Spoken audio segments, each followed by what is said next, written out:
TV. That's the only like big thing. Everything else is kind of self-explanatory. Just looking at the board, he tried to label it in such a way that somebody who's never built a board before could almost just pick it up and make it work. After the resistors, you add a couple. Here are the main three SMDs that are difficult. There's 9 or 10 boards that those are already populated. And then there's 2 more capacitors. I'm probably covering it up here.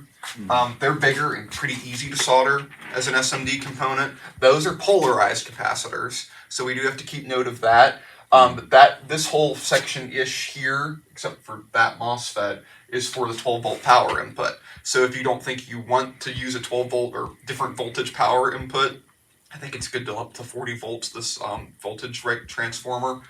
You don't have to populate this if you don't want to. So keep that in mind. But that's pretty much it.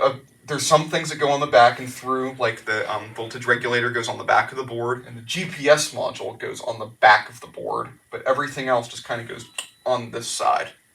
The GPS, is it surface mount too? No, it's through hole. The only thing that's surface mount are these couple capacitors.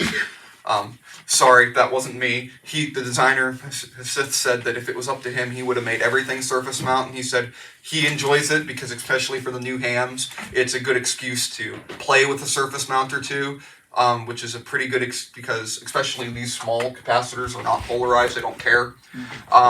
It's a good excuse to learn how to do some surface mount because he knows you're going to do that in modern circuit boards, which I agree with, but also was like, if we ever have to do another run of these, have a little bit more time, can we please make them through hole? Because I'm not a huge fan. I think, yeah, that's my last slide. So that's the official presentation of the build.